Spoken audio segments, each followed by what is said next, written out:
kabar horor.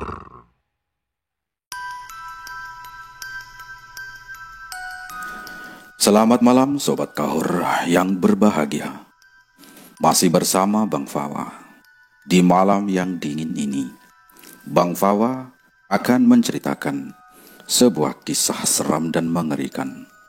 Misteri tersesat di kampung gaib Gunung Slamet. Cerita ini berawal dari seorang pemuda yang bernama Aryo Pamungkas, atau yang kerap dipanggil dengan nama Aryo. Aryo adalah seorang pemuda perantauan di Jakarta. Ia berasal dari salah satu desa di Kabupaten Batang. Seperti kebanyakan pemuda di daerahnya, ia datang jauh-jauh ke ibu kota untuk memperbaiki garis hidupnya dan keluarganya.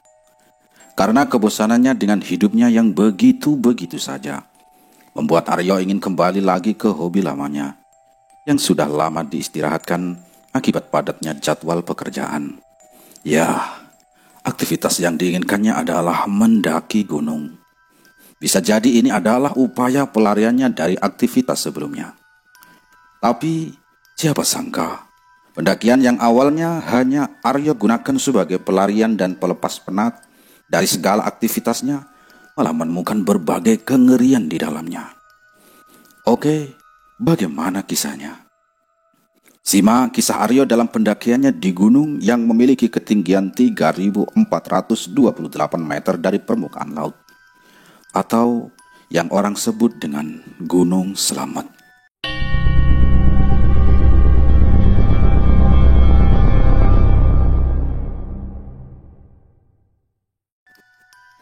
Malam itu Aryo termenung memikirkan segala masalah yang tidak kunjung ketemu di mana letak ujungnya.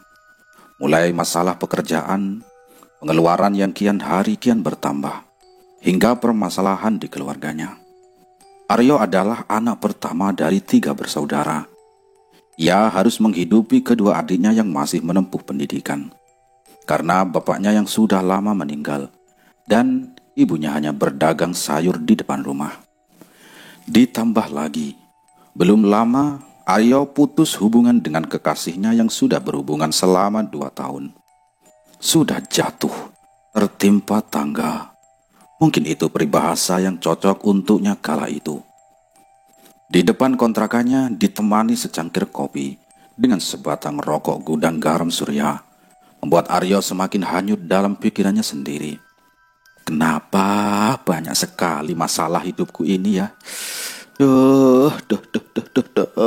Nasib. Gerutunya sambil mengeluarkan kepulan demi kepulan asap dari mulutnya. Seakan-akan tiap-tiap asap rokok yang dikeluarkannya ini berisi segala masalah dan kegundahan yang dialaminya selama ini. Batang demi batang rokok ia habiskan, hingga kopinya pun habis bersisa ampasnya saja. Jam sudah menunjukkan pukul 11 malam. Aryo merebahkan badan kecilnya di kasur di sudut kontrakannya. Besok, ia harus kerja pagi-pagi. Ya, begitulah kehidupannya yang masih bujangan itu. Kring, kring. Jam 6:30 alarm berbunyi. Aryo masih nyaman dalam tidur lelapnya. Entah sampai bunyi keberapa, matanya akhirnya terbuka dan melihat jam sudah menunjukkan pukul 7 pagi. Weh, asem mambu. Kawanan kesiangan aku, ucapnya kesal. Aryo yang masih setengah sadar berlari ke kamar mandi untuk langsung bersiap-siap. Karena sebelum jam 8 pagi, ia harus sampai di tempatnya bekerja. Jarak kontrakannya ke kantor tidak terlalu jauh. Yang membuat lama adalah jalan macetnya ibu kota yang semakin parah seiring bertambahnya waktu. Dengan tergesa-gesa, rambut semrawut dan penampilan ala kadarnya, Aryo menyusuri jalan pagi itu. Beruntung jam 7:57 atau jam 8:03, Aryo sudah sampai di kantor. Artinya, ia masih belum terlambat hari itu. Seperti biasa, saat ia sampai, di mejanya sudah tersaji segelas kopi hangat yang selalu disiapkan oleh office boy di kantornya, yang bernama Pak Yayan.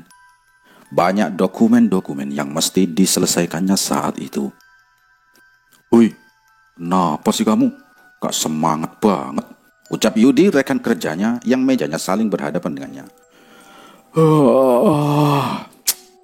Ngantuk gua di, jawab Aryo sambil menguap. Walah yo, hidup lu begini-begini saja sih. Uya, saya ajak ke ya. Yudi, kamu dipanggil Pak Tangguh di ruangannya, ucap Ririn memutus percakapan si Yudi dengan Aryo. Bentar yo, nanti saya lanjut lagi. Di, ucap Aryo, tapi Yudi sudah lebih dulu pergi. Di kantor, Yudi ini menjadi teman yang paling dekat dengan Aryo. Selain karena mejanya yang berdekatan, Yudi yang sering membantunya tatkala Aryo mengalami kesulitan. Yudi adalah pemuda sebaya Aryo yang tinggal tidak jauh dari kantor. Ia hidup dan berasal di kota ini. Aryo pun juga sering menyambangi rumahnya Yudi untuk sekedar ngopi dan ngobrol mengenai banyak hal. Saat hampir jam 4 sore, Yudi baru kembali. Capek saya yo, diajak muter-muter ketemu klien tadi. Yo, ngopi di tempat Pak Yusuf dulu nanti yuk, kata si Yudi. Oke yuk, jawab si Aryo. Singkat cerita, jam pulang pun tiba. Mereka berdua menuju kedainya Pak Yusuf di mana mereka biasanya ngopi di sana. Kopi hitam panas, gulanya sedikit aja ya Pak, pesan si Aryo. Saya es susu Pak, pesan si Yudi. Lah, Dede, ngajaknya ngopi, sampai sini kamu pesan es susu. Jompo kamu, ledek si Aryo. Pengen minum yang segar-segar saya yo. Panas banget tadi keluar kantor siang bolong, jawab si Yudi sambil tertawa-tawa. Di, kamu mau mengajak saya kemana tadi? Kata si Aryo. Iya yo, sampai lupa saya. Kita muncak yuk. Kita cuti bulan depan. Kan Jumat tanggal merah tuh. Senin, Selasa, Rabu, Kamis atau Kamisnya. Dan Seninnya kita cuti. Gimana? Kata si Yudi. Wajah Aryo nampak biasa saja. Yudi semakin merayu dan meyakinkan Aryo. Kamu gak kangen naik gunung lagi yo? Udah lama kan kamu tidak naik gunung? Kangen saya yo naik gunung yo. Ingin masak mie instan sambil ngopi di puncak, ujar si Yudi. Ya sudah Yud. Mau ngajak kemana? Tanya si Aryo. Di mana ya? Yudi masih berpikir. Gimana kalau Gunung Slamet? Ceretuk si Aryo. Nah, boleh tuh yo. Saya sudah lama pengen ke sana, tapi belum kesampaian, ucap si Yudi. Yudi beranjak dan ia menunjuk kalender bergambar logo partai di kedainya Pak Yusuf yang tak jauh dari tempatnya duduk. Nah, ini yo. Ini kan hari libur nih.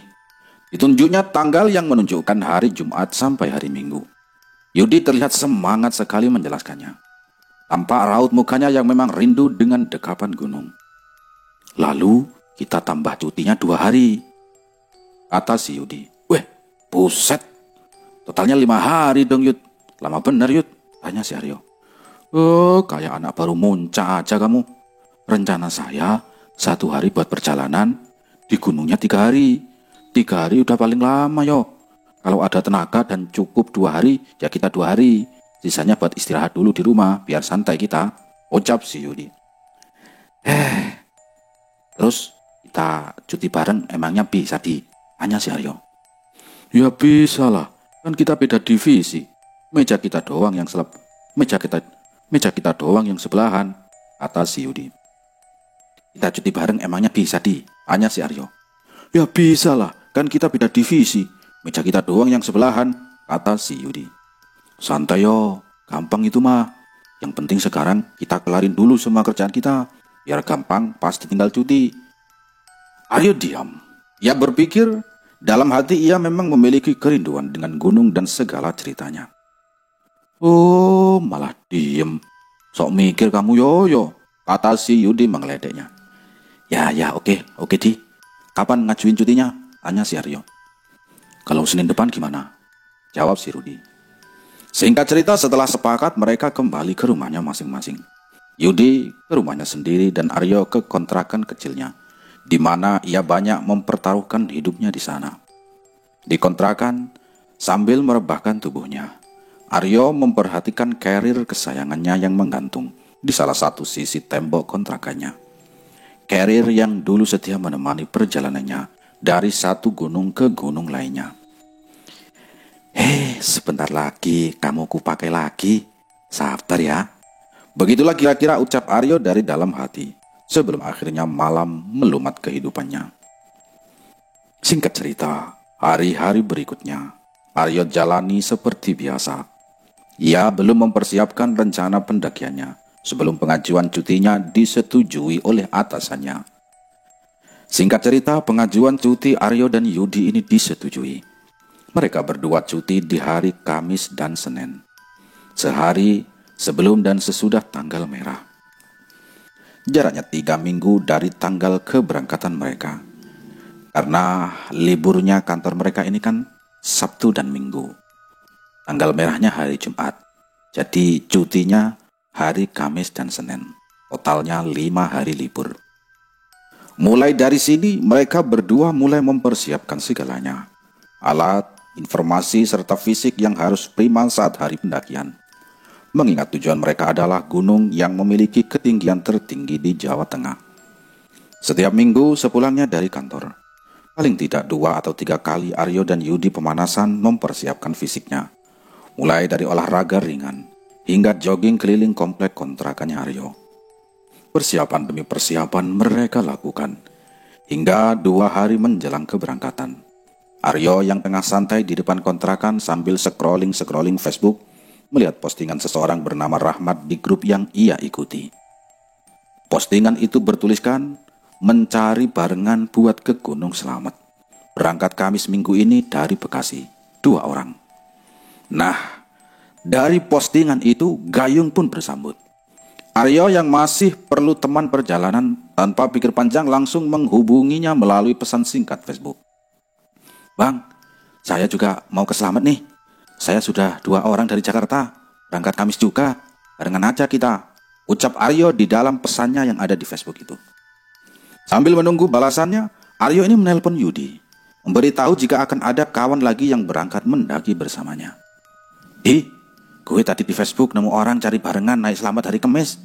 Ada 2 orang, kita gabungan aja ya sama mereka, biar kita tidak berdua saja, ucap Aryo tanpa basa-basi. Weh, serius? Agas lah, langsung, jawab Yudi setuju.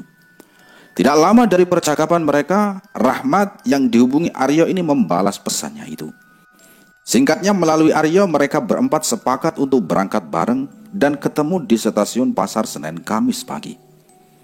Saat hari yang disepakati tiba, seperti biasa Aryo bangun dengan suara alarmnya yang bagi manusia normal sangat menyakiti telinga jika tidak lekas dimatikan. Tapi bagi telinga Aryo yang seperti tersumbat kerikil, suara alarmnya tidak ada artinya. Dengan segenap nyawa dan jiwa raga yang ada, Aryo bersiap untuk kemudian menuju rumahnya Yudi. Ya, mereka berdua janjian di sana, karena jarak ke stasiun lebih dekat jika dari rumahnya Yudi.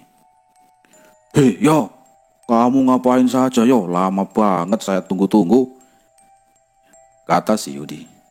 Maaf Yud, lagi siap-siap nih, jawab si Aryo. Sialin, buru berangkat napa? Kereta kita berangkat sebelum zuhur yo, ucap Yudi kesal karena sudah jam 8. Tapi Aryo tidak lekas sampai di rumahnya.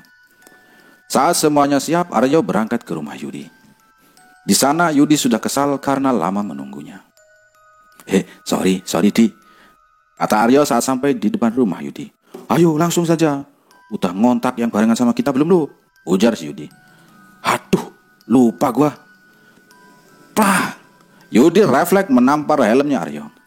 Saat membuka HP, ternyata Rahmat dan kawannya sudah sampai di stasiun 1 jam yang lalu. Kemudian tak sampai 1 jam, Aryo dan Yudi tiba di stasiun. Ketemu Rahmat dengan kawannya yang bernama Fajar. Singkat cerita, mereka berdua juga belum pernah mendaki di Gunung Slamet. Suara panggilan penumpang kereta memecah percakapan mereka. Setelah lebih dari 5 jam, saat matahari perlahan dilahap oleh gelapnya malam, mereka pun sampai di stasiun Purwokerto, yang merupakan stasiun terdekat dengan Purbalingga.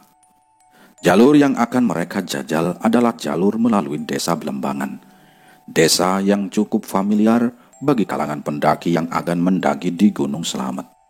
Dari stasiun, mereka beralih dengan mobil mini cab tua yang sengaja disewa Yudi melalui informasi dari kawannya. Dengan mobil ini, Mereka akan diantara sampai desa Belembangan oleh seseorang yang bernama Pak Sukron. Pak Sukron merupakan warga Purwokerto yang sudah lama membuat jasa antar jemput pendaki yang akan mendaki di Gunung Slamet. Hampir 2 jam perjalanan sudah ditempuh. Hujan tiba-tiba turun. Mobil mulai menanjak dan memasuki jalan yang lebih kecil. Ia memperhatikan segala penjuru jalan. Sawah dan sungai-sungai yang dilewati Pak Sukron dengan mobilnya dari balik kaca mobil. Jalan aspal basah ditambah kabut yang mulai terlihat di sekeliling jalan. Saat tengah asyik memperhatikan jalan, tiba-tiba ada seseorang yang menyita perhatiannya Aryo. Dari balik kaca, Aryo melihat perempuan paruh baya sedang berdiri menatapnya di atas tanah sawah tak jauh dari jalan raya. Sorot matanya tajam dengan caping di atas kepalanya. Tubuhnya kokoh berdiri meski rintikan hujan menghantam seluruh tubuhnya. Badannya tersorot lampu kuning kecil yang menggantung di atas bambu dekat situ. Arya memperhatikannya curiga dan timbul pertanyaan di kepalanya. Siapa dia malam-malam di sana ya? Dan kenapa ia memperhatikannya begitu? Tapi Arya tidak begitu memikirkannya. Aryo menganggap dia hanya perempuan tua pemilik atau penggarap sawah di sekitar situ. Tidak lama dari situ, seketika tubuh Aryo tersentak kaget, karena tiba-tiba ada bisikan datang dari telinga kirinya.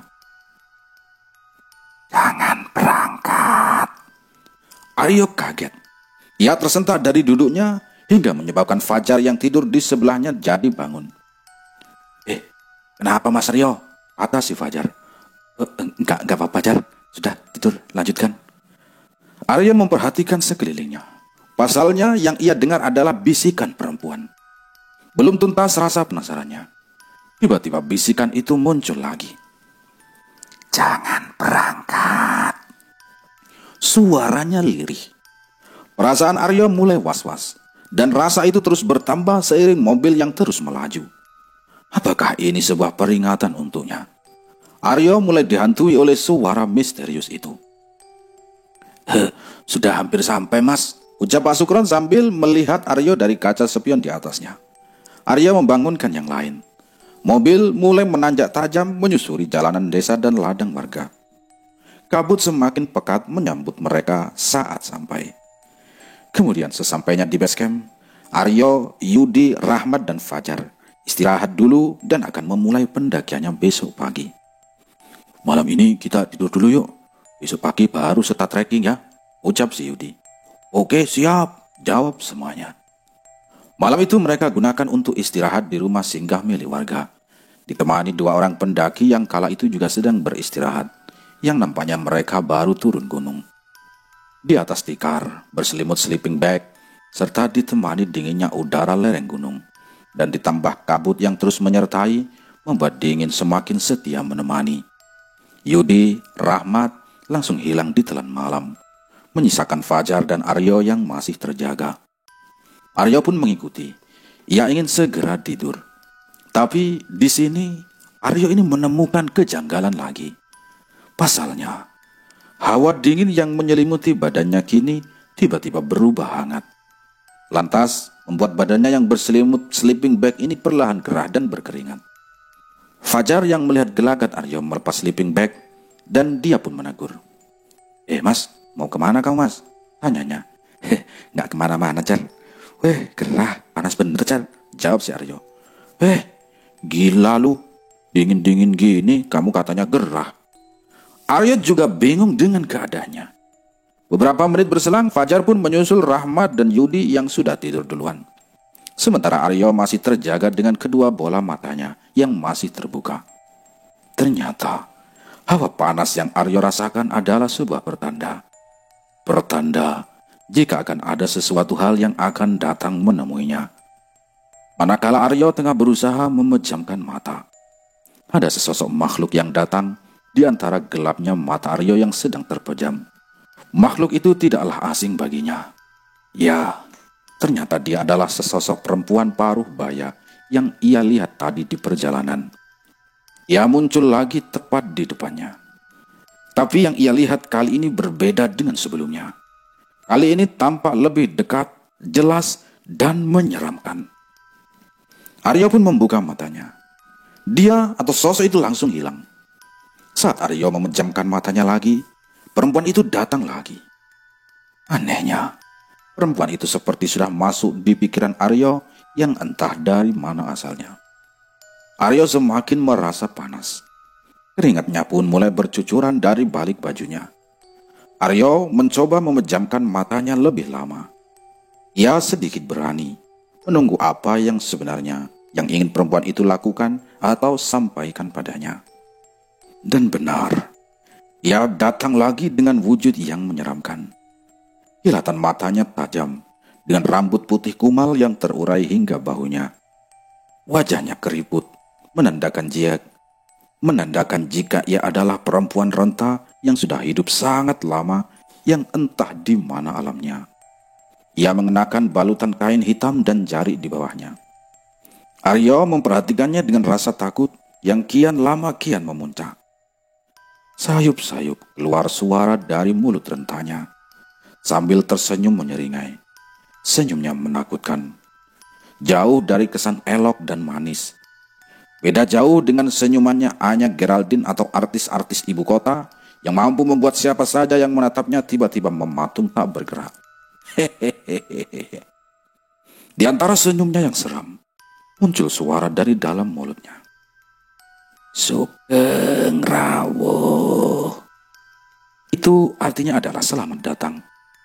Setelah mengucapkan itu, ia pun menghilang dalam sekejap. Aryo membuka matanya. Jantungnya berdegup, tubuhnya berkeringat. Ia pun duduk sambil menghela nafas dan melihat sekelilingnya. Tidak ada yang aneh. Namun, suhu udara yang ia rasa panas sedari tadi tiba-tiba dingin seketika. Aryo merasa jika kedatangannya telah disambut dengan makhluk yang ia sendiri tidak tahu dari mana asalnya. Bagi Aryo, hal mistis bukanlah hal yang baru baginya. Karena dulu, singkatnya, ia pernah kerasukan saat tengah berkemah di sekolahnya. Dan yang merasukinya itu terus mengikutinya hingga berminggu-minggu lamanya. Hal itulah yang membuat Aryo peka terhadap keadaan mereka yang tak kasat mata hingga sekarang. Singkat cerita, paginya, setelah mempersiapkan segala sesuatunya, termasuk simaksi dan logistik pendakian, mereka berempat mulai mendaki. Pendakian yang awalnya memiliki tujuan melepas penat dari padatnya hiruk-pikuk dan bisingnya perkotaan, malah berubah menjadi pendakian menakutkan yang selalu membekas di ingatan mereka hingga sekarang. Jarum jam menunjukkan pukul 10 pagi saat langkah mereka mulai bergerak. Sudah ada 2 rombongan pendaki yang berjalan sebelum mereka. Kala itu, memang karena kebetulan atau karena apa, pendakian ini tidak seramai biasanya. Bismillahirrahmanirrahim. Perjalanan dimulai. Selamat datang di Gunung Slamet. Kami datang, kata si Aryo. Kicauan burung, terik matahari dan hembusan angin menyambut kedatangan mereka berempat. Di awal perjalanan ini, Rahmat berada paling depan.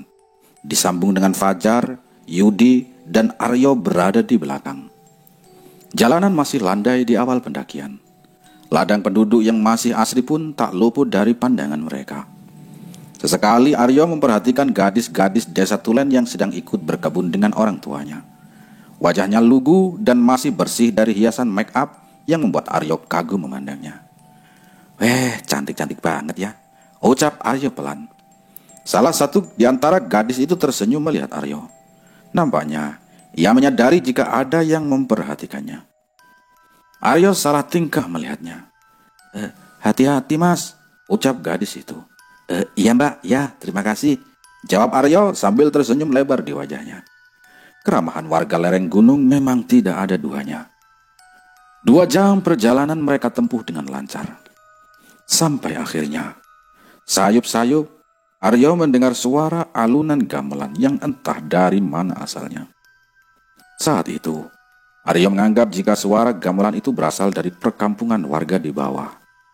Namun, lambat laun, suara itu semakin jelas seiring langkahnya yang kian naik.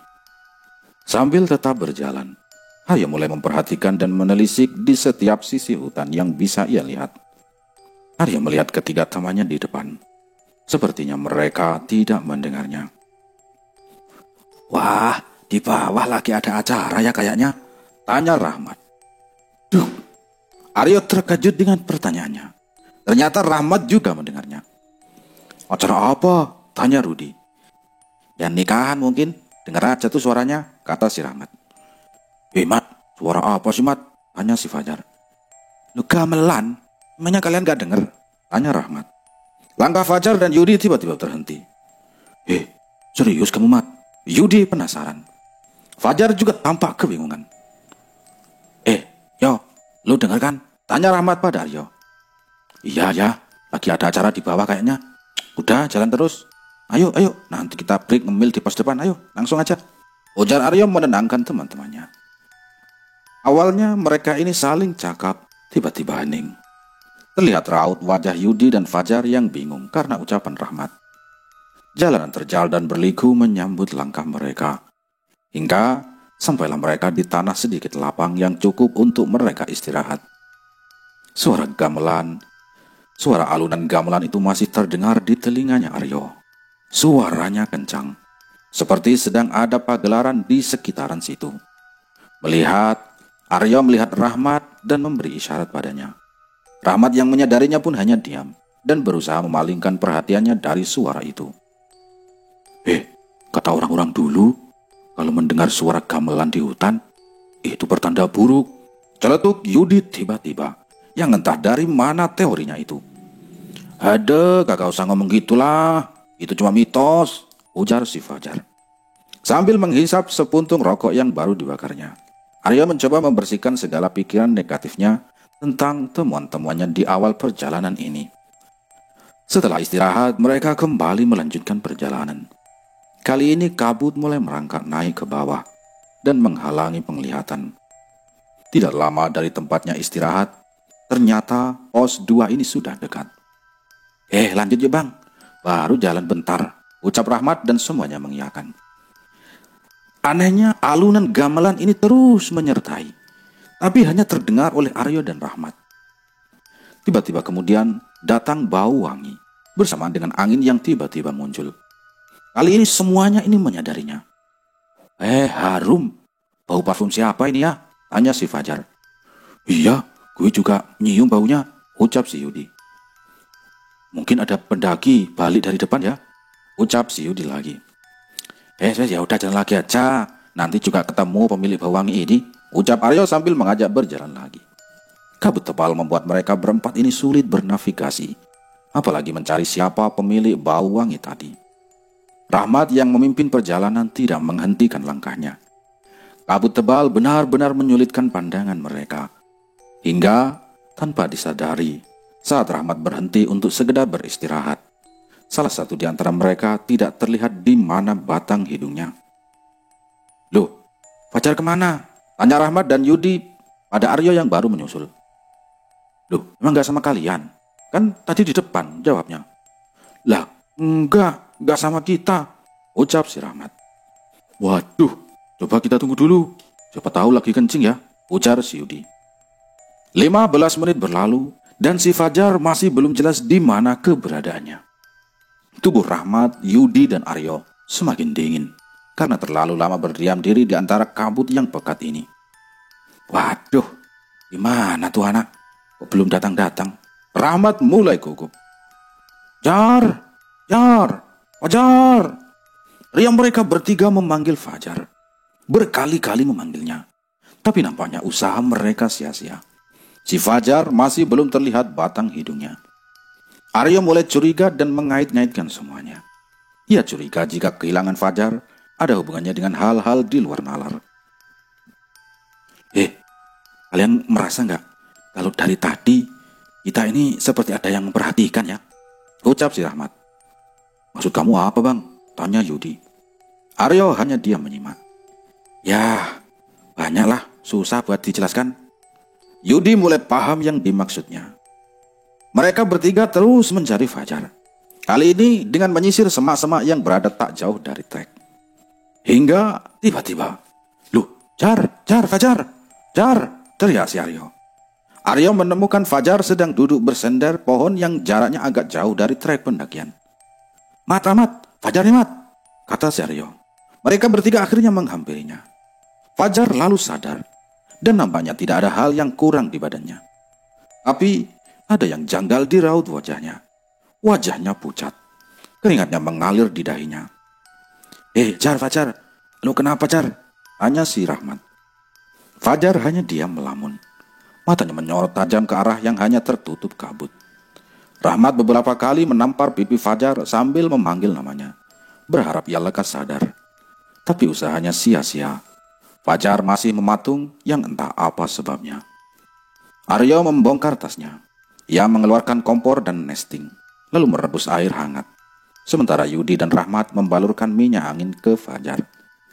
Ada rasa takut dalam diri Aryo saat ia berusaha meminumkan air hangat ke mulut Fajar. Ia yakin jika Fajar begini karena ulah mereka yang tidak bisa dilihatnya. Rahmat terlihat mulai membaca rapalan-rapalan yang Aryo juga tidak tahu apa yang dibacanya. Hal yang sama terlihat pada Yudi. Ia berdoa dan meminta pertolongan kepada Tuhan Yang Maha Esa. Hingga kurang lebih 1 jam, Fajar menunjukkan perubahannya. "Aduh, Mat, Rahmat di mana ini Mat?"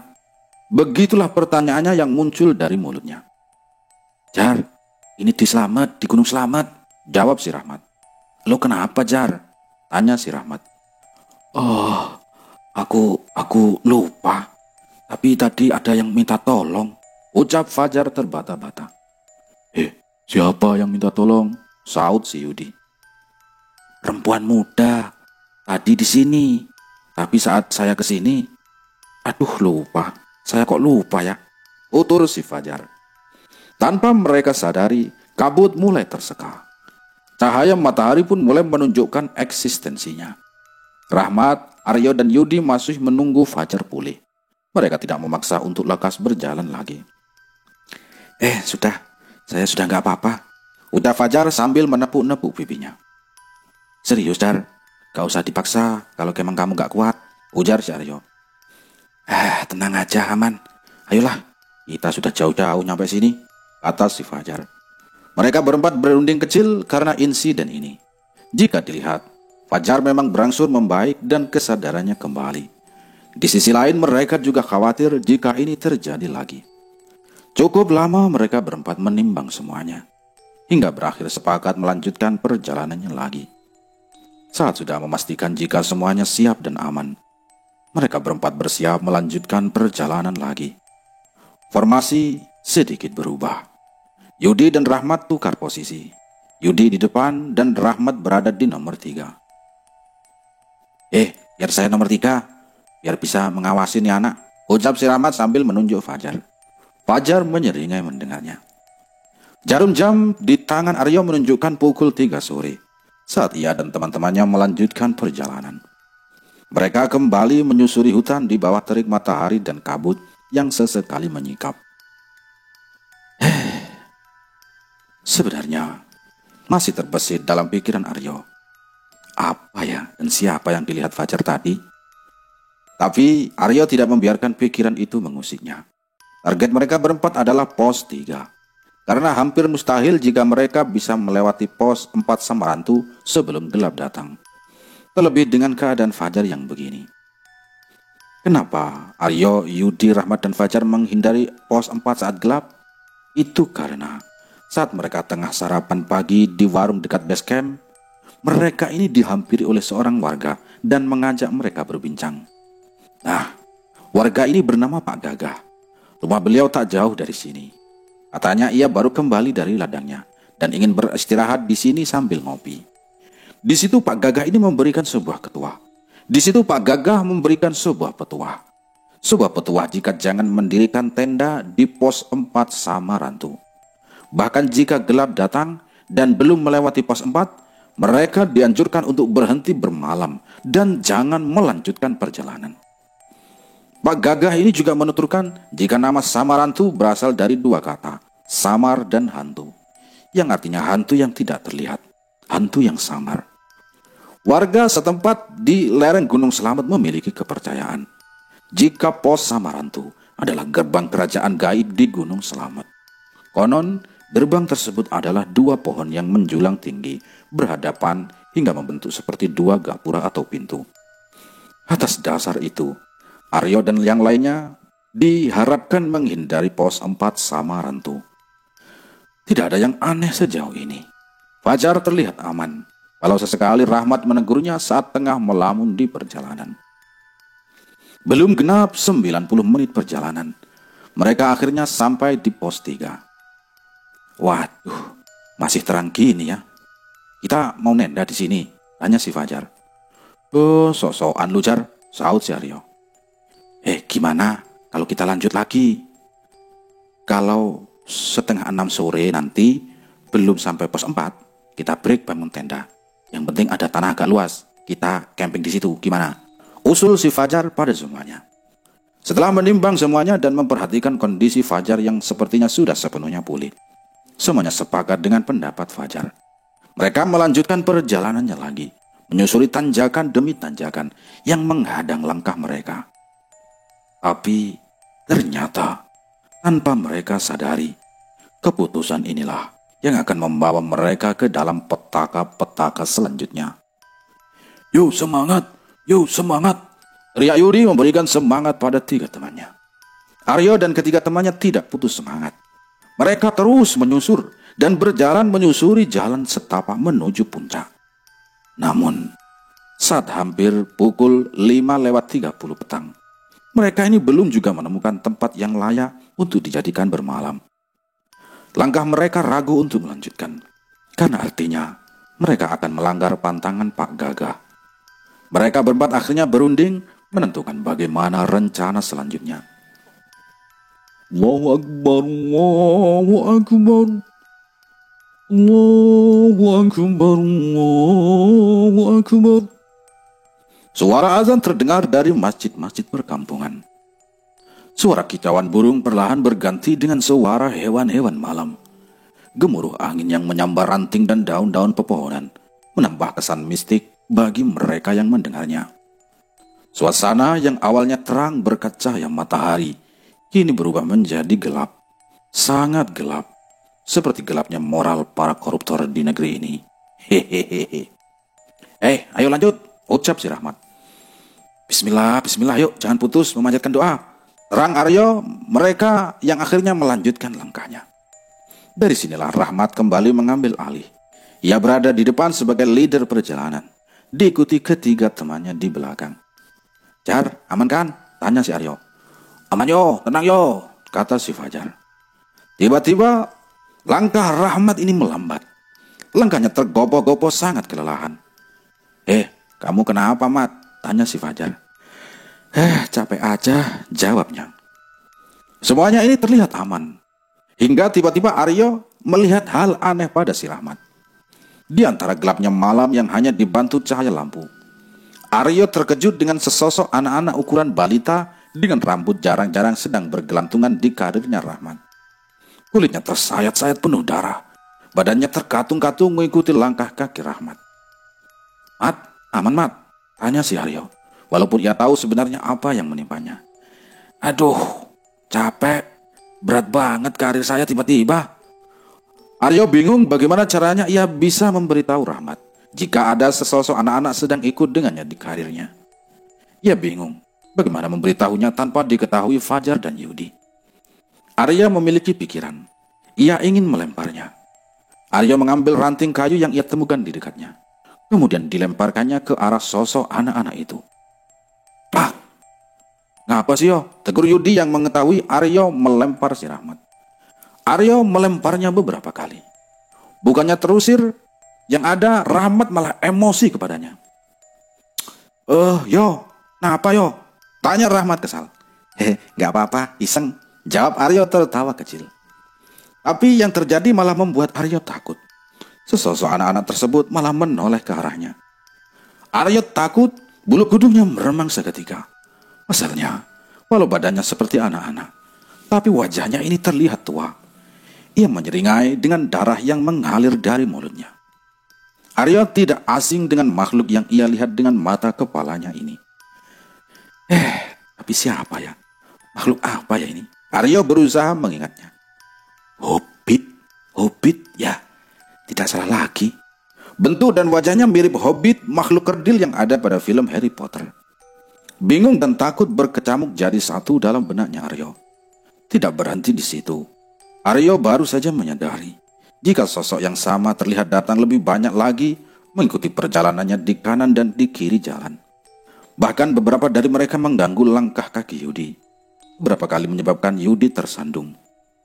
Menurut si Yudi, itu disebabkan oleh terjalnya jalan atau salahnya saat menginjak tanah atau bebatuan. Tapi kayaknya tidak. Mereka ini yang membuatmu tersandung, ucap Aryo tapi dalam hati. Aryo semakin takut melihatnya. Kakinya gemetar, keringat dingin mulai ia rasakan. Segerombolan makhluk kerdil itu terus mengiringi perjalanannya. Tapi hanya Aryo yang melihatnya. Aryo menahan rasa takutnya sendirian. Ingin sekali rasanya ia berteriak. Tapi lagi-lagi keberaniannya menahan dia. Ia hanya mampu berdoa dan bermunajat kepada Tuhan Yang Maha Esa, agar apa yang mengelilinginya segera sirna. Bismillah, aku berani. Tidak ada yang lebih tinggi dari Allah. Bismillah, aku bisa, ucap Aryo dalam hati. Bagaimana bisa aku menemukan hal seperti ini di sini? Batin si Aryo. Aryo masih belum menerima jika ia harus dihadapkan dengan hal-hal seperti ini. Seberapa kuat Aryo, rasa takut tetap datang menyelimuti otak dan perasaannya. Aryo kesal dan takut. Lagi-lagi ia hanya bisa memendam rasa takutnya sendirian. Mati, Jar. Ingin rasanya Aryo memanggil mereka dan menceritakan apa yang ia lihat. Butiran air tak terasa keluar dari kelopak matanya. Aryo menyeka setiap air yang keluar dari dua matanya ini. Perjalanan Aryo, Rahmat, Yudi, dan Fajar semakin tidak menemukan di mana ujungnya.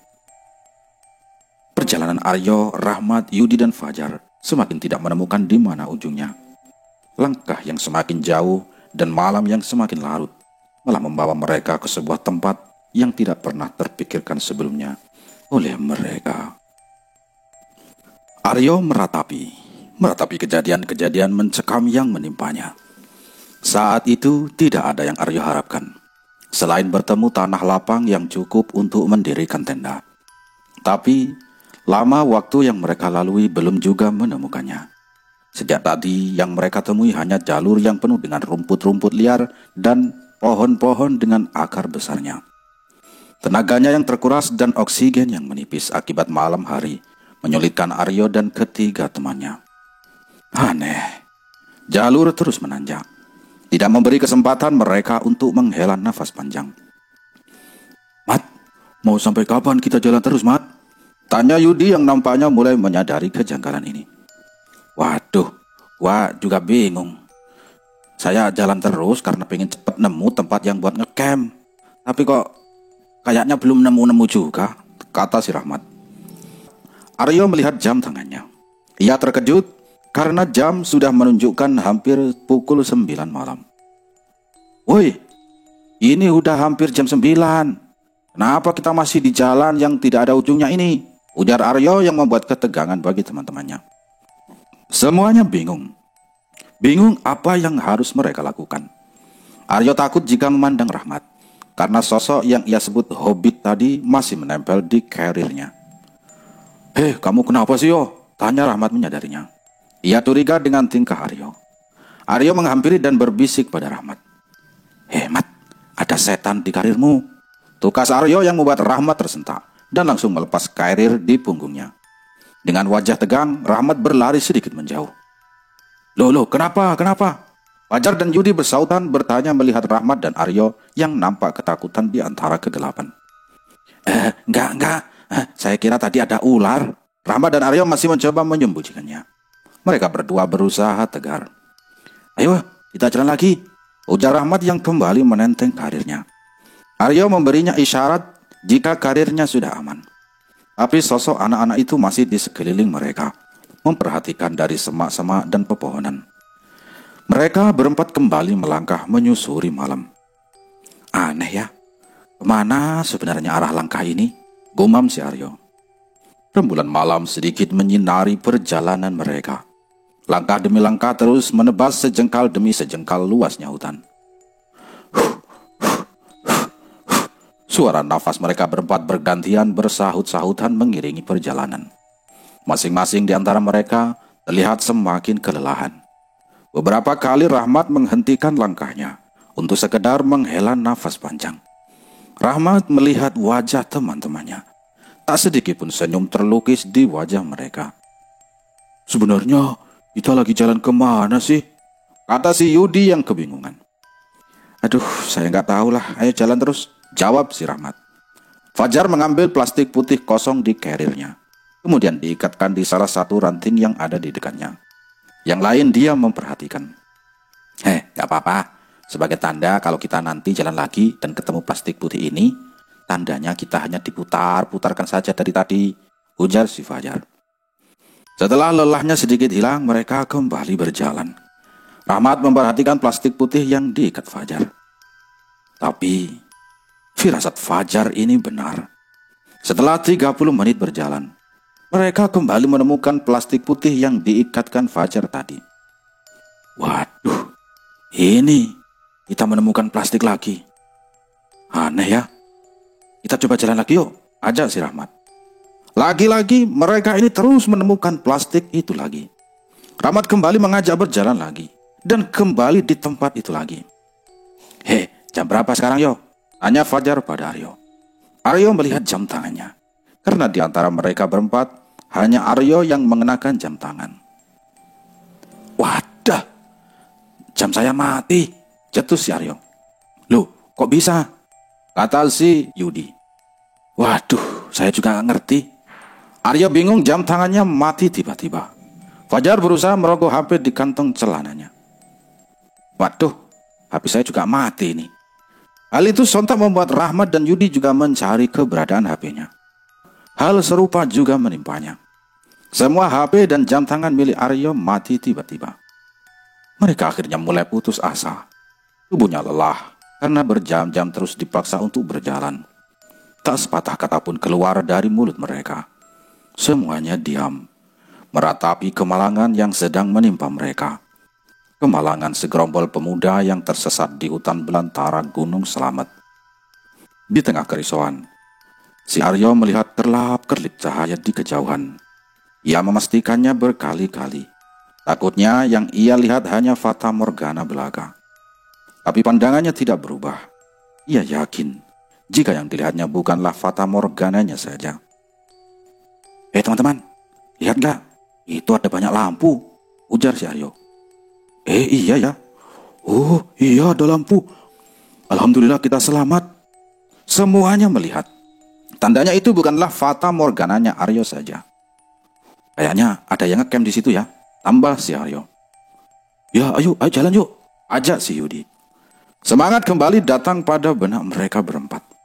Mereka bangkit dan berjalan ke arah kerlipan lampu yang mereka lihat dan percayai adalah cahaya dari segerombolan pendaki yang sedang bermalam. Rahmat mempercepat langkahnya. Yudi, Fajar, dan Aryo pun mengikutinya dari belakang. Mereka memaksa tubuhnya untuk bergerak lebih cepat agar lekas bisa beristirahat. Awalnya, tidak ada keraguan dan penuh semangat tatkala mereka menghampirinya. Tapi saat hampir selesai, yang mereka lihat justru membuat rasa semangatnya sirna. Tiba-tiba, rasa takut yang tadi hilang pun seketika datang lagi. Semuanya saling melihat satu sama lain, seakan tidak percaya dengan apa yang mereka lihat. Pasalnya, yang ada di depannya bukanlah tenda-tenda atau perapian milik pendaki, melainkan sebuah perkampungan. Ya, sebuah perkampungan lengkap dengan penduduknya. Rahmat seketika menghentikan langkahnya.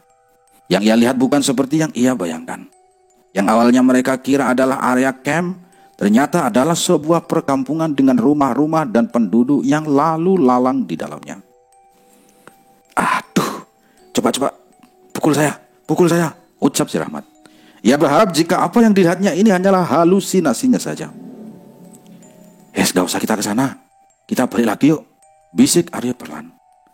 Aryo pun membalikkan badannya, melangkah pelan-pelan menjauh, diikuti Fajar, Yudi, dan Rahmat.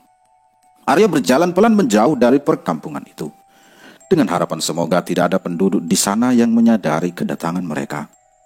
Agak jauh Aryo membawa teman-temannya. Saat dirasa aman, Aryo meletakkan tes carrier-nya. Adah, gak benar ini. Apa salah kita sampai dibuat begini? Kata si Aryo. Semuanya ini diam, bingung dan takut. Di antara heningnya malam itu, tiba-tiba seorang lelaki tua berjalan ke arah mereka. Ia datang dari arah perkampungan yang mereka hampiri tadi. Siapa itu? Siapa itu teman-teman? Yentus Fajar yang menyadari kedatangannya dari kejauhan. Mereka sedikit menjauhkan carrier dan area duduk dari jalan yang mereka lewati, agar tidak terlihat dari pandangan lelaki tua itu. Lelaki tua itu berjalan yakin meski tanpa membawa bantuan cahaya sekalipun. Langkahnya tepat meski banyak semak belukar di depannya. Siapakah dia? Apakah dia penguasa hutan ini? Ya Allah, saya takut, ucap Yudi yang bisa didengar oleh semuanya. Mereka semua takut dan tidak tahu akan berbuat apa. Badan seperti dikunci, hingga tidak bisa bergerak walau hanya sejengkal. Aryo bingung dan takut bercampur jadi satu. Keringat sejagung-jagung mengalir deras di balik kaosnya yang sudah lusuh dan berubah warna akibat seharian menyusul hutan. Mereka berempat hanya bisa duduk sambil menundukkan kepalanya, berharap agar sosok lelaki tua itu cepat hilang dan tidak menyadari keberadaan mereka. Tetapi lelaki tua itu semakin lama semakin mendekat. Semakin mendekat. Dan semakin mendekat. Suara langkahnya yang menyapu daun-daun kering terdengar semakin jelas, tatkala langkahnya semakin dekat. Tiba-tiba, sebuah suara muncul di telinga mereka. Kalian siapa, nak? Kalian dari mana? Mau apa ke sini? Mau cari apa di sini? Pertanyaan lelaki tua itu dengan kedua matanya yang menatap Aryo dan ketiga temannya. Aryo melirik ketiga temannya. Tak satu pun berani menatapnya. Nak, ditakoni wong tua kok gak jawab. Ditanya orang tua gak menjawab. Yudi pun menatap si Aryo. Yo, dia ngomong apa? Saya gak ngerti. Kamu yang bisa bahasa Jawa di sini, ayo kamu yang jawab. Ucap si Yudi sambil berbisik pelan. Aryo terbata-bata. Aryo mengumpulkan sedikit keberaniannya. Keberanian untuk menatap wajah lelaki tua misterius itu. Saya dari bawah, Mbah. Saya mau mendaki dengan teman saya. Jawab Aryo menunduk.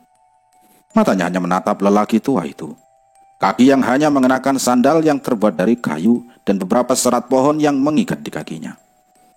Lah kok bisa sampai di sini? Tanya lelaki tua itu lagi.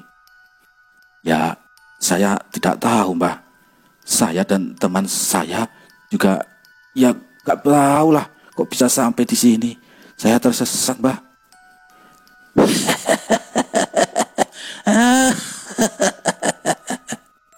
Lelaki tua itu tertawa mendengar jawaban Aryo. Suaranya besar mengisi keheningan malam itu. Ya sudah, ikut aku. Yang kamu lihat tadi itu kampungku, tutur lelaki tua itu. Bingung. Itulah yang dirasakan Aryo saat itu. Tidak, Mbah. Saya di sini saja. Jawab Aryo terbata-bata. Wes, gak apa-apa, nak. Sudah, ikut saya. Mampir dulu di tempatku. Kalian tidak akan kenapa-napa. Tidak perlu khawatir. Ujar lelaki tua itu dengan suara lembut. Aryo diam sebentar. Kemudian menghembuskan nafas panjang. Lalu menegakkan kepalanya melihat wujud lelaki tua itu. Lelaki tua itu tersenyum padanya. Senyum yang membuat Aryo sedikit tenang melihatnya. Dan tidak ada rasa curiga di benak Aryo tatkala melihatnya. Pasalnya, yang ia lihat hanyalah lelaki tua pada umumnya. Lelaki dengan pakaian sederhana dengan ikat kepala, seperti layaknya seorang penduduk desa biasa. Kenapa, nak? Tanya lelaki itu saat mengetahui Aryo sedang memperhatikannya. Tidak, Mbah. Mboten, gak apa-apa. Teman-teman, dia ngajak kita ke rumahnya. Ujar Aryo pada ketiga temannya. Di mana rumahnya? Ya tadi di sana, di kampung tadi. Kamu yakin yo di sana rumahnya? Mana ada kampung di tengah hutan begini yo? Tanya si Yudi. Itu kalian lihat dulu orangnya. Aryo meyakinkan teman-temannya jika yang ia lihat dan yang menghampiri mereka adalah lelaki tua biasa pada umumnya. Minimal itulah yang dipikirkan Aryo saat itu. Rahmat, Fajar, dan Yudi diam. Tidak ada alasan bagi mereka untuk menolak ajakan lelaki tua itu. Mau tidak mau mereka bertiga menerimanya. "Sudah, panggil saja dia itu Mbah," ucap Aryo pada teman-temannya saat hendak berjalan. Aryo memimpin perjalanan mereka berempat. Di berada paling depan, berada tepat di samping lelaki tua itu. "Namaku Mbah Ngatmijan. Aku orang sini, nak," ujar Mbah Ngatmijan tersebut. Aryo dan ketiga temannya berjalan mengikuti Mbah Ngatmijan, melewati tapal batas kampung yang sempat mereka lihat tadi. Tapal batas yang terbuat dari bambu yang sudah mulai lapuk dan membentuk seperti sebuah gapura di kiri kanan jalan. Aryo tertegun melihat keadaan kampung tersebut. Bagaimana tidak? Perkampungan yang ia lihat adalah perkampungan tradisional masa lalu. Sebuah perkampungan yang biasa ia lihat dari layar kaca televisi. Rumah-rumah berjejer dengan atap berbentuk joglo saling berhadapan. Beberapa bahkan seperti gubuk-gubuk dengan daun-daun rumbia di atapnya. Di tepi jalan dan di depan hampir semua rumahnya pun terdapat obor yang menyala untuk menerangi. Obor yang berjejer sepanjang jalan yang ada di kampung ini. Warganya pun demikian. Pakaian yang mereka kenakan adalah pakaian-pakaian lawas ala-ala penduduk Jawa di zaman dulu. Beberapa penduduk tersenyum saat berpapasan dengan mereka. Tak jarang juga ada penduduk yang menatap mereka dengan tatapan aneh. Seolah mereka berpikir, siapakah mereka ini? Segerombol makhluk yang datang kemari dengan penampilan tak lazim seperti penduduk di sana. Tapi ada hal aneh yang membuat Aryo penasaran. Setiap penduduk yang melewatinya tidak hanya menyapanya dengan senyuman, tapi juga menundukkan badannya sambil menoleh ke arah Mbah Ngatmijan. Sepertinya Mbah Ngatmijan bukan orang biasa di kampung itu.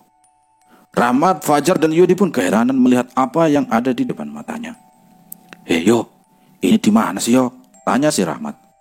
Aryo memberi isyarat dengan tangannya dari belakang untuk menyuruh semuanya diam dan mengikutinya saja. Kemudian dibawalah mereka ke sebuah tempat seperti pendopo. Nampaknya pendopo ini adalah tempat yang biasa dimanfaatkan penduduk di sana untuk acara-acara kampung. "Monggo, silahkan duduk-duduk dulu," tutur Mbah Ngatmijan. Ia mempersilahkan Aryo dan ketiga temannya duduk di sebuah kursi panjang yang terbuat dari bambu. Di situ, Mbah Ngatmijan mulai sedikit bercerita. "Itu di sana masih ada hajatan penduduk kampung sini," ujar Mbah Ngatmijan sambil menunjuk ke arah acara kampung yang tidak jauh dari pendopo tersebut. Jika digambarkan, acara hajatan itu adalah seperti acara pesta rakyat desa, yang mana ada sebuah panggung kecil, di mana di atasnya ada seperangkat gamelan dan beberapa penari yang sedang menari di atasnya. Tapi Aryo tidak asing dengan alunan musik gamelan yang didengarnya. Suara ini, Aryo berusaha mengingat-ingat suara itu. Itu kayaknya suara gamelan yang menyambut kedatangan kita di awal pendaki tadi. Sama persis ya, Mat. Aryo tidak ragu lagi. "Ya, Mat, suara itu, Mat, dengarkan." Aryo berbisik lagi pada Rahmat karena dia juga mendengarnya di awal perjalanan tadi. Rahmat tiba-tiba tersentak dari duduknya, karena dia juga mendengarnya di awal perjalanan tadi. Rahmat pun langsung menyadarinya. Aryo yang semula tenang tiba-tiba jantungnya deg-degan. Ia merasa jika kampung ini bukanlah kampung biasa. Ia mulai berpikir bagaimana caranya ia dan teman-temannya bisa keluar dari sini. Sementara di sisi lain, Mbah Ngatmijan berjalan keluar, menuju ke sebuah rumah yang tak jauh dari pendopo. Saat keluar dari sana, Mbah Ngatmijan terlihat membawa 2 buah piring besar yang berisi makanan di tangannya. "Ini nak, kalian pasti capek setelah berjalan jauh sampai sini," ucap Mbah Ngatmijan, sambil meletakkan 2 buah piring di sebuah meja papan kecil di depan Aryo dan teman-temannya. "Kalau mau, nanti saya ambilkan lagi," tambah Mbah Ngatmijan. Yudi terlihat kegirangan melihat makanan di depannya. Aryo yang duduk di sebelahnya pun membisikkan perkataan melalui telinganya. "Jangan dimakan." Yudi bingung dengan perkataan Aryo. "Kenapa aku nggak boleh dimakan? Wong disuguhkan," tanyanya. Udah, pokoknya jangan. Daripada kita tak bisa pulang. Ucap Aryo seperti ancaman bagi Yudi. Yudi tersenyum sambil melihat Mbah Ngatmijan. Loh, kenapa tidak jadi diambil, nak? Rupanya Mbah Ngatmijan menyadari jika Yudi sedari tadi sudah ingin memakan jamuan yang dibawakannya. Terima kasih, Mbah, tapi saya dan teman-teman belum merasa lapar. Saya juga bawa makanan kok, Mbah, ucap si Aryo. Mbah Ngatmijan mengerjitkan dahi mendengar ucapan Aryo. Sudah, gak apa-apa. Makananmu bisa dimakan nanti buat perjalanan pulang, nak. Belum sampai Aryo menolaknya, seorang perempuan paruh baya datang membawa sepiring jajanan lagi dan beberapa cangkir minuman. Silakan, Mas. Ini dimakan saja, ini diminum, tidak perlu sungkan, ucap perempuan itu sambil meletakkan 4 piring makanan dan 4 cangkir berisikan air berwarna hitam. Aryo semakin bingung. Ia pun melirik si Rahmat. Sebentar ya, Mbah, ucap Aryo sambil berdiri dan mengajak Rahmat untuk keluar pendopo sebentar. Kamu mau kemana, yo? Tanya Yudi bingung melihat Aryo yang beranjak pergi dengan Rahmat. Sudah, apapun yang terjadi jangan dimakan, cetus Aryo pada Yudi sesaat sebelum meninggalkannya di situ dengan Fajar. Mereka berdua kemudian berjalan agak jauh hingga tak terlihat dari pendopo. Di situ, mereka berdua berpikir bagaimana caranya bisa keluar dari sana. Mat, gimana nih, Mat? Masa tiba-tiba pamit pergi gitu aja? Apa gimana enaknya ya, Mat? Tanya si Aryo kepada Rahmat. Waduh, sebenarnya ini tempat apa sih? Ucap Rahmat yang masih kebingungan. Di tengah bingungnya mereka berdua, seorang perempuan paruh baya datang menghampiri mereka. Dia mengenakan kemben hitam dengan jari di bawahnya. Aryo dan Rahmat kaget karena kedatangannya yang tiba-tiba. Cepat pergi dari sini, nak. Di sini bukan tempatmu, cetus perempuan itu dengan suaranya sedikit menyentak. Tapi ada hal yang membuat Aryo tidak asing kepadanya. Aryo seperti tidak asing terhadap wajah perempuan baya itu. Ia berusaha mengingatnya. Kamu yang kemarin kan, Mbok? Yang menemuiku di base camp? Yang memperhatikanku di pinggir jalan, benar tidak? Tanya si Aryo. Mbok adalah panggilan perempuan paruh baya atau tua di tanah Jawa. Kamu kenal, yo? Tanya Rahmat pada Aryo. Enggak, aku enggak tahu siapa namanya. Tapi aku pernah melihatnya, jawab si Aryo. Kamu siapa, Mbok? Kenapa ada di sini? Tanya si Aryo. Perempuan paruh baya yang Aryo sebut Mbok itu terdengar tersenyum mendengar pertanyaan Aryo. Sudah, kamu tidak perlu tahu siapa aku, nak. Kamu kan sudah saya beritahu kalau jangan berangkat. Ingat gak kamu? Tapi kamu tetap ngeyel dan berangkat, ujar perempuan paruh baya itu. Kamu siapa, Mbok? Maaf, Mbok. Saya tanya kamu siapa dulu. Saya saja gak kenal. Bagaimana bisa saya percaya padamu, Mbok? Ucap si Aryo. Lagi-lagi perempuan itu hanya tersenyum sambil tertawa mendengar perkataan Aryo. Aryo semakin curiga kepadanya. Ada sedikit rasa takut dalam benaknya. Tapi rasa takut tidak akan membawanya keluar dari tempat ini. Nah, aku tidak punya niat jelek padamu. Justru aku punya niat baik kepadamu. Kamu dan teman-temanmu lekaslah pergi dari sini.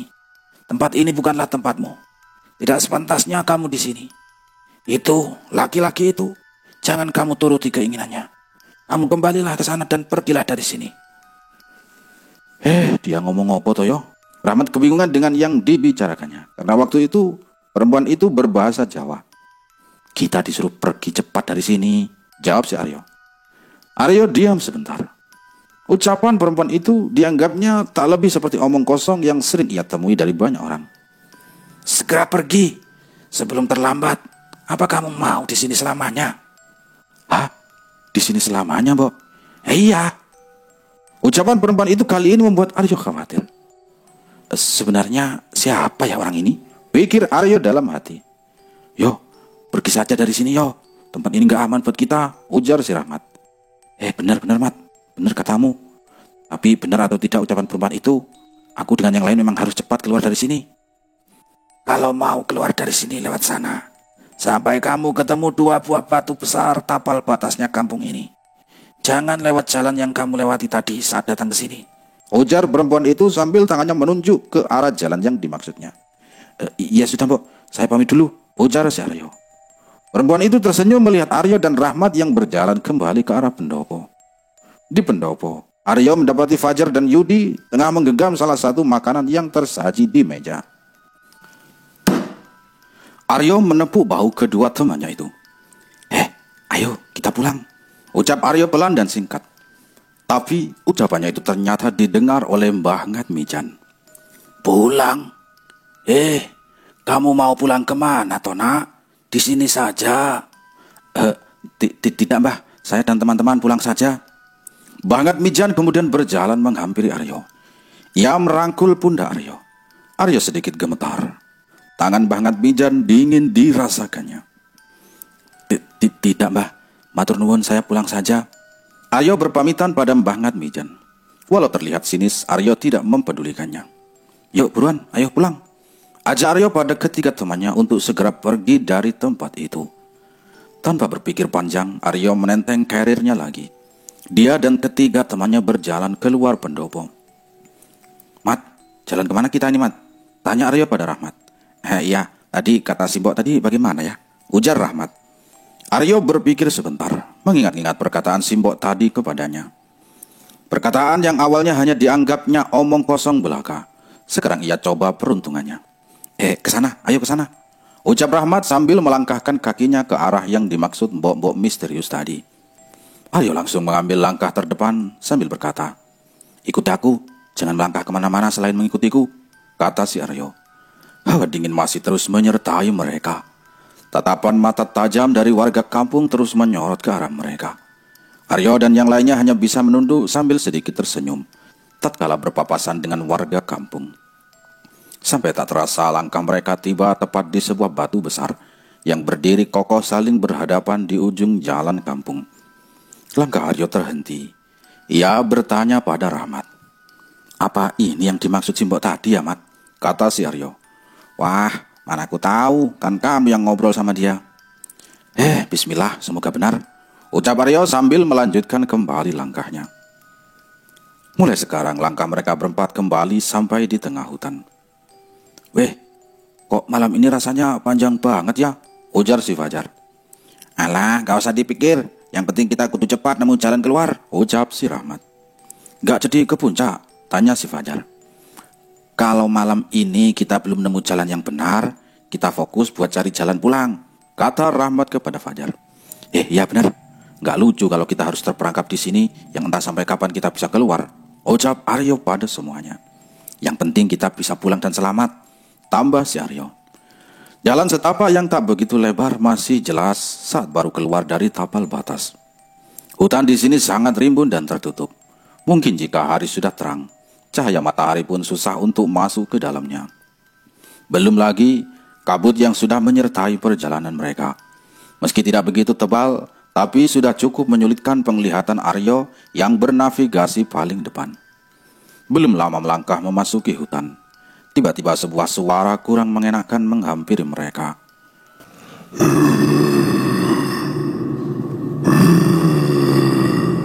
Suara eraman muncul tidak jauh dari tempat mereka berdiri. Aryo memalingkan telinganya dan terus berjalan memimpin teman-temannya. Suara itu muncul lagi semakin jelas. Yo, suara apa itu yo? Tanya Fajar yang berada di belakangnya. Sudah, kagak usah takut, jalan terus, jangan ada yang berhenti, seru Aryo dengan agak kencang agar semua teman-temannya mendengarnya. Aryo terus melangkahkan kakinya, menebas setiap ranting dan rumput liar yang menghalangi langkahnya dengan pisau sangkur yang dibawanya, sambil dibantu handlampnya yang mulai memudar cahayanya. Untung saja aku bawa pisau ini, ucap Aryo dalam hati sambil menggenggam pisau seukuran sangkur di tangannya. Tiba-tiba Aryo pun berhenti. Semak belukar tinggi menghalangi langkahnya. Ia membabat setiap rumput di hadapannya. Tapi alangkah terkejutnya Aryo. Di antara kabut yang masih berada di sekitarnya, ada sebuah bayangan besar menyambutnya di balik sema-sema itu. Bayangan yang memiliki ketinggian lebih dari 2 kali lipat tinggi badannya, lengkap dengan 2 tangan dan 2 kaki di tubuhnya. Matanya yang merah menyala sangat jelas sedang memperhatikan keberadaan Aryo dan teman-temannya. Bayangan apa itu? Manusia apa hewan ya yang sebesar itu? kata si Aryo. Tapi matanya yang hanya mengandalkan handlamp di kepalanya tidak terlalu jelas menangkapnya. Seketika Aryo memalingkan kepalanya dan memundurkan langkahnya. Fajar yang menyadarinya pun bertanya, kenapa kamu yo? Tiba-tiba Rahmat melangkahkan kakinya ke depan, menemani Aryo yang sedang membuka jalan. Apapun yang terjadi, kita gak usah takut yo, kata si Rahmat. Ya sudahlah, kita kudu terus berikhtiar daripada harus mati di hutan ini. Mau kalian mati di sini? Ucap Aryo dengan suaranya yang kencang memenuhi setiap sudut hutan.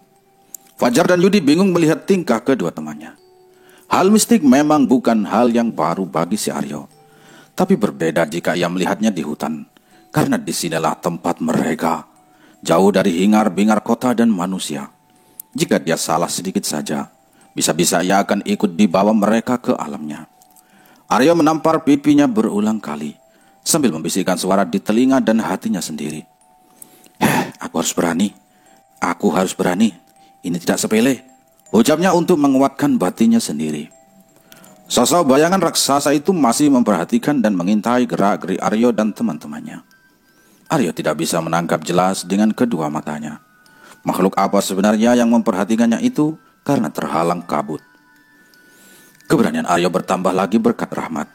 Ia kembali melangkah dengan sekuat tenaga yang ia punya, menaiki dan menuruni jalan terjal yang tidak ada habisnya. Di tengah jalanan yang masih terjal dengan kemiringan lebih dari 30 derajat, dengan banyak semak-semak dan pepohonan di sekitarnya, tiba-tiba rintikan hujan tiba-tiba datang, menghujani tanah yang mereka pijak. Sangat tidak memungkinkan jika mereka harus mendirikan tenda di sekitar situ. Situasi sudah sulit, bertambah sulit dengan adanya hujan ini. Di kejauhan Aryo melihat semak-semak yang membentuk terowongan kecil dengan pohon tinggi melindungi di atasnya. Ia mengajak ketiga temannya untuk bergegas ke sana dan berlindung di bawahnya. Hei teman-teman, ke sana yuk. Kita berteduh di sana dulu saja sambil pakai flashlight. Siapkan flashlight di tasmu, Di. Kata Aryo meminta Yudi mengambil flashlight di dalam karirnya. Hujan agak deras mengguyur hutan malam itu. Aryo dan ketiga temannya termenung di situ, merenungi nasib mereka setelah ini. Waktu berjalan sangat lama kala itu. Entah karena ketakutan yang membuat waktu berjalan lama, atau ada hal lain yang menyebabkannya. Di antara sepinya hutan rimbun ini, Aryo pun berdoa. Dan dari gelap dan rimbunnya hutan, di antara hujan yang masih menghantam seluruh tanah di permukaan, Aryo terus bermunajat kepada Sang Penciptanya. Sampai tanpa sadar, air mata keluar dari matanya, menyesali semua dosa yang pernah ia lakukan. Bukankah sebuah kesombongan jika ada manusia yang berharap selamat dari keadaan susah seperti ini tanpa memanjatkan doa kepada Tuhan? Kita berdoa dulu sama-sama teman-teman. Terserah mau bagaimana doamu. Siapkan keselamatan agar kita bisa keluar dari sini dan bisa pulang dengan cepat, ucap Aryo pada tiga temannya. Tak lama hujan pun reda. Seakan ini sebuah tanda jika Tuhan telah mendengarkan doa Aryo dan ketiga temannya. Ini kita jalan kemana lagi ya? Tanya Aryo karena dia yang ada di depan. Tidak ada jawaban dari ketiga temannya. Ia lihat wajah ketiga temannya pun bingung dengan pertanyaan yang ia lontarkan. Sejak tadi, jalan yang mereka lalui naik turun punggung dan lembahan yang tidak jelas kemana arahnya. Gimana kalau kita naik aja? Gunung kan bentuknya kerucut. Jika kita semakin ke atas, maka akan lebih sempit areanya. Dan kita bisa lebih mudah melihat arah jika berada di atas, usul si Rahmat. Ke atas? Berarti kita lebih jauh dari arah pulang dong, ucap si Yudi. Ya, tapi ya benar juga sih yang lu bilang, tambahnya. Fisik gimana? Aman semua? Tanya si Aryo. Masih, mau gimana lagi juga yo, daripada kita diem aja di sini, jawab si Yudi. Tanpa banyak bicara lagi, Aryo kembali mengambil langkah terdepan, mencari jalan kiranya bisa dilalui 4 orang manusia. Lagi-lagi bayangan hitam yang besar itu menyambutnya di depan. Kali ini Aryo dapat melihatnya dengan jelas. Matanya yang merah terus memperhatikannya. Taring tajamnya yang tumbuh dari dalam mulutnya pun bisa dilihat Aryo dengan jelas. Tubuhnya yang dipenuhi bulu hitam pun semakin meyakinkan Aryo jika sosok yang mengikutinya sedari tadi adalah genderuwo. Tapi kali ini Aryo tetap melanjutkan langkahnya, tak mempedulikan keberadaan genderuwo itu. Aryo pikir dengan tidak mempedulikannya akan membuatnya pergi. Dan bukannya pergi, genderuwo itu malah berjalan mengikutinya dengan kakinya yang besar itu. "Gak usah nengok ke belakang," seru Aryo pada teman-temannya. Emang kenapa yo?" "Sudah, nurut saja daripada kamu semua di bawah setan di sini," kata si Aryo. Aryo mempercepat langkah diikuti teman-temannya yang bersusah payah mengimbanginya. Suara nafas yang tersengal-sengal selalu mengiringi langkah mereka. Sampai di suatu tanjakan, Aryo kembali menghentikan langkahnya. Di depan, banyak sekali dedemit yang menunggunya. Kali ini tidak hanya Aryo atau Rahmat yang menyadari keberadaannya. Untuk pertama kalinya, Fajar dan Yudi melihat dedemit hutan itu. Dedemit itu muncul dari segala penjuru hutan.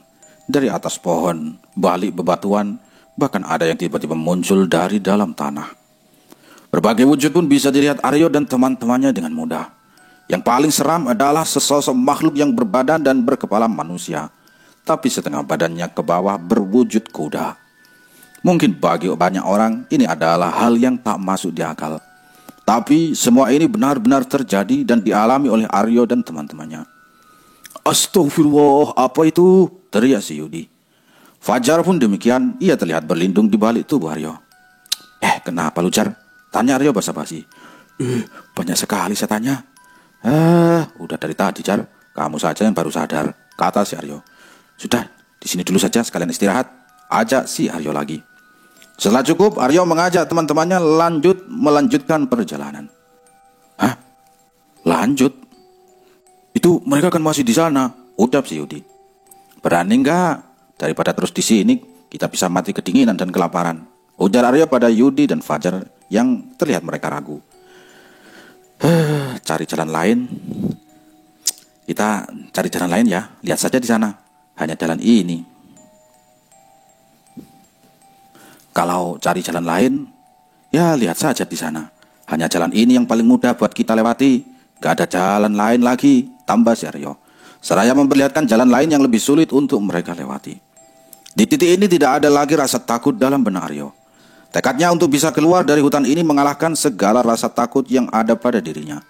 Segala jenis setan tidak akan membuatnya mundur.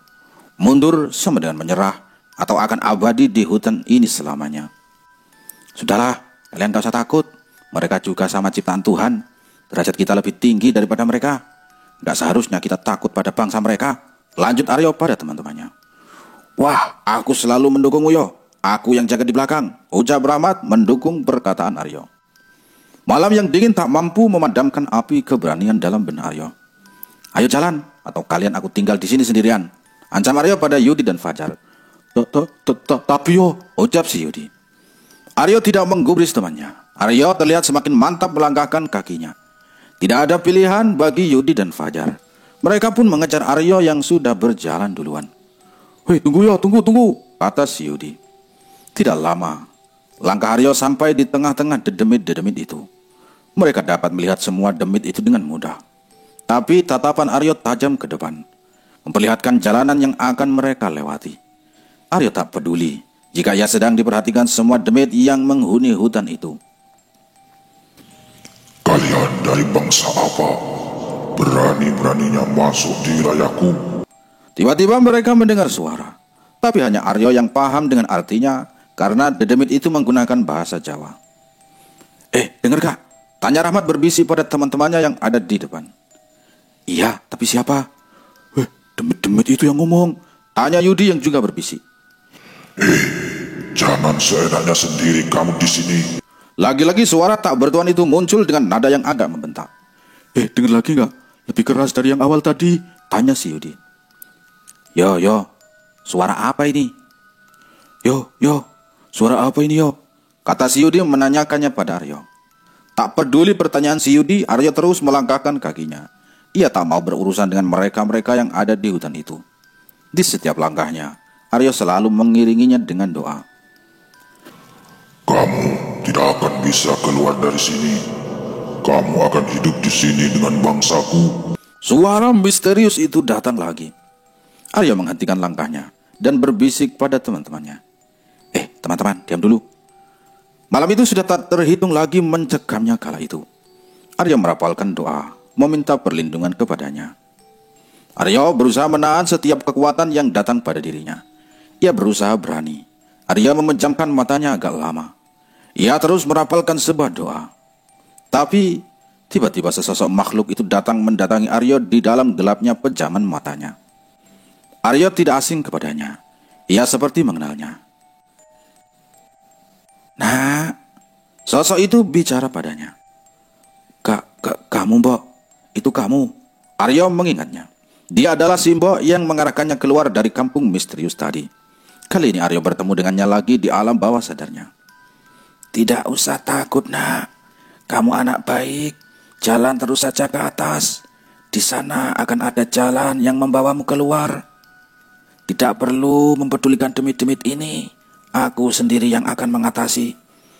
Aryo kaget mendengarnya. Sosok yang menghantuinya sejak awal keberangkatan malah akan membantunya keluar dari ketersesatannya. Kali ini Aryo mempercayainya. Entah apa yang membuat Aryo yakin dan percaya kepadanya.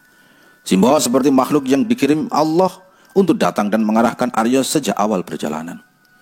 Sudah, lanjutkan perjalananmu, nak. Hati-hati, ucap Simbo mengakhiri perkataannya.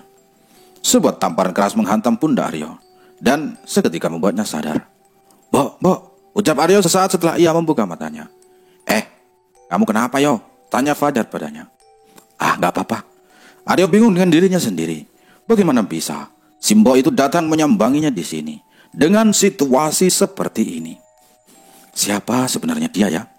Sebuah pertanyaan yang kembali tidak Aryo temukan jawabannya. Ayo, jalan lagi. Aryo mengajak semuanya berjalan lagi. Ia memperhatikan sekelilingnya. Semua demit-demit itu semakin menjauh dari keberadaannya. Cukup lama mereka berjalan menyusuri setiap sisi hutan. Berbagai medan pun sudah mereka jajal hingga sampailah di sebuah tempat. Tempat yang sangat terang.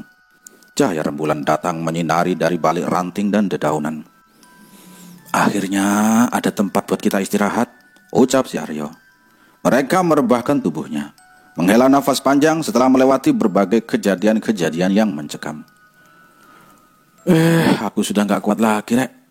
Sebuah kalimat yang keluar dari semua mulut mereka berempat. Singkat cerita, mereka mendirikan tenda di area itu dan tidur di dalamnya. Setelah melewati malam yang panjang, tidak memerlukan waktu lama, gelapnya malam langsung melumat kesadaran mereka. Waktu berjalan cepat saat mereka tidur. Hingga tiba-tiba suara muncul dari luar tenda. Mas. Seseorang memanggil dari luar tenda. Langit sudah sedikit terang saat Aryo membangunkan teman-temannya. Buka saja, jawab Rahmat sesaat setelah membuka matanya. Aryo kemudian membuka resleting tenda. Melihat siapa pemilik suara yang memanggilnya dari luar. Loh, Mas, ngapain ngecamp di sini? Bahaya, ucap seorang bapak-bapak mengenakan jaket gunung dan kupluk di kepalanya. Bahaya? Enggak, Pak, kita di tempat aman kok, jawab si Aryo. Aman gimana, Thomas? Lihat aja di luar. Belakang tendamu itu sudah curang. Aryo terperanjat. Kantuknya seketika hilang. Ia keluar dari tenda dan melihat keluar tenda. Ia terkejut melihat keadaan di sekitar tenda. Jantungnya seperti berhenti tiba-tiba. Pasalnya tempat yang menurutnya aman dan sangat nyaman tadi malam ternyata adalah sebuah area kecil yang langsung menghadap ke jurang yang sangat dalam. Bangun cepetan, Rek. Bangun, teman-teman, bangun, kata si Aryo. Apa sih yo, kamu gak tahu badan saya sakit semua, ucap si Fajar. Aryo menarik kaki teman-temannya satu persatu hingga mereka bangun. Kalian mesti keluar, lihat keluar. Kita di bibir jurang, ucap Aryo membuat Rahmat, Yudi dan Fajar terkejut dan seketika bangun. Keluarlah mereka satu persatu, memastikan perkataan Aryo. Bagaimana bisa? Mereka tidak menyangka jika mereka bisa sampai di sini. Semalam kita nggak di sini kok, Pak, kayaknya, terang Aryo pada bapak-bapak yang membangunkannya. Bapak bagaimana bisa tahu tenda kami? Hehehe, saya tadi kencing tak jauh dari sini, Mas. Kemudian lihat tenda mas-masnya. Sudah, kita pindahkan dulu tenda kita, ngobrolnya nanti, Pak, ya, ajak si Aryo. Pak, nama Bapak siapa? Tanya Aryo di sela-sela saat memindahkan tenda dan bawaannya. Saya Rasiman, Mas, ucapnya sambil membantu Aryo. Saya Aryo, Pak, kami dari Jakarta. Pak Rasiman menuntun mereka ke tempatnya mendirikan tenda. Awalnya mereka melewati sebuah sungai, lalu sedikit berjalan ke atas. Rasiman ngecamp di pos berapa, Pak? Tanya Aryo yang masih belum mengetahui di mana sebenarnya posisinya dan teman-temannya. Pos 5 mas. Itu posnya di atas, tambah Pak Rasiman. Mendengar jawaban Pak Rasiman, Aryo melihat raut wajah teman-temannya. Raut wajah mereka seperti orang kebingungan yang tak tahu arah. Di sana, Aryo melihat beberapa tenda yang berdiri, lengkap dengan para pemiliknya yang akan menuju puncak Gunung Selamat. Pemandangan ini adalah pemandangan yang ia nanti-nantikan dari semalam. Beberapa pendaki terlihat berada di pelataran tendanya dengan secangkir kopi di tangannya. Alhamdulillah, terima kasih Tuhan. Terima kasih atas pertolonganmu. Aryo membendung air matanya yang sudah hampir keluar dari matanya. Aryo bahagia, teman-temannya bahagia. Bahagia karena sudah bertemu lagi dengan manusia. Dari mana mas? Salah satu di antara mereka bertanya pada Aryo. Dari bawah mas, jawab Aryo sambil sedikit tersenyum melihat mereka. Ini mas, tenda saya. Saya berdua di sini sama teman-teman saya, namanya Pak Agung. Terang Pak Rasiman saat sampai di tendanya. Tenda kalian dibangun di sini saja, masih kosong kok, tambahnya sambil menunjukkan area kosong di samping tendanya. Aryo pun tidak menolak, begitupun dengan teman-temannya. Didirikannya lagi tendanya di samping tenda Pak Rasiman. Oh iya Pak, ini jam berapa Pak? Kok masih agak terang di sini? Tanya Rahmat sedikit bingung. Iya ya, jam berapa? Loh, kok jamku hidup? Hah? Lalu ini jam berapa? Kata si Yudi. 6. Ini jam 6. Kata si Aryo. 6 apa yo? Rahmat pun ragu menghampiri Aryo, melihat sendiri jam di tangan Aryo. Rahmat diam mematung. Aryo menyuruh semua teman-temannya duduk dan diam sejenak, menetralkan segala kalut di pikirannya. Maaf Pak, kalau boleh tahu ini jam berapa ya? Jam tangan saya error Pak. Tanya Aryo pada Pak Rasiman. Ini jam 6 sore mas, kata Pak Rasiman. Kalau harinya hari apa Pak? Hari Jumat mas. Emangnya ada apa kok mas tanya begitu? Pak Rasiman berbalik tanya kepada si Aryo. Pasalnya pertanyaan itu terdengar aneh baginya. Gak apa-apa Pak, tanya saja. Hehehe. Jawab Aryo sedikit menyeringai. Kak, ini benar-benar gak beres, ucap Rahmat pelan. Fajar dan Yudi pun demikian, mereka semua bingung. Setelah semalaman penuh berputar-putar di dalam hutan, nyatanya mereka hanya berjalan tak lebih 2 jam dari pos 3. Gak ada gunanya kita begini, mending kita makan lalu istirahat, ucap si Aryo. Malam itu mereka berunding mengenai apa yang akan mereka lakukan besok. Apakah akan mendaki hingga puncak atau turun saja? Sudah turun saja, ucap Rahmat tiba-tiba. Saya rasa fisik kita sudah terkuras semalam tadi.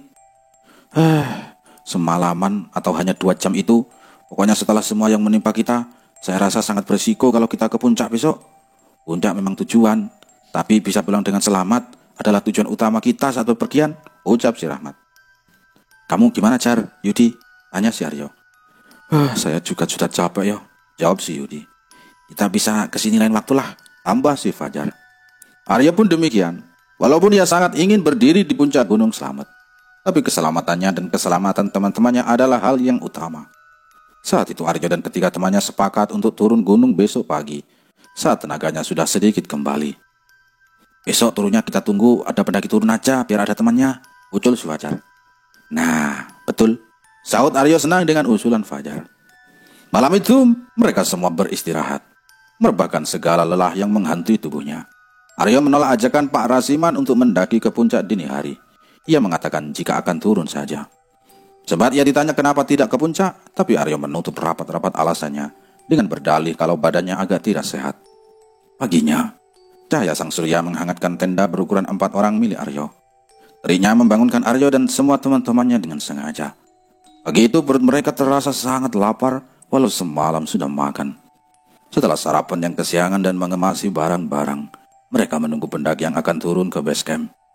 Benar saja, tak lama, segerombolan pendaki tampak baru sampai di pos 5 setelah dari puncak. Ternyata di antara mereka ada Pak Rasiman dan Pak Agung. Loh mas, belum turun? Tanya Pak Rasiman. Iya pak, lagi nunggu ada barengan, jawab Aryo sedikit tertawa. Oh ya sudah, ayo kita bareng saja. Saya juga langsung packing, tadi sudah makan di atas mas, ucapnya. Aryo dan teman-temannya pun menerima dengan senang hati ajakan Pak Rasiman. Pagi yang sudah beranjak siang kala itu, Aryo serta teman-temannya turun gunung bersama dengan Pak Rasiman dan juga Pak Agung. Tampak juga beberapa pendaki yang turun gunung tak jauh berjarak dengan mereka. Tidak sampai sore mereka semua sampai di pos pendakian dan melaporkan pada petugas base camp. Setelahnya ia beristirahat di base camp tempat mereka menginap saat baru sampai kemarin. Di situ, Pak Rasiman dan Pak Agung langsung berpamitan pulang.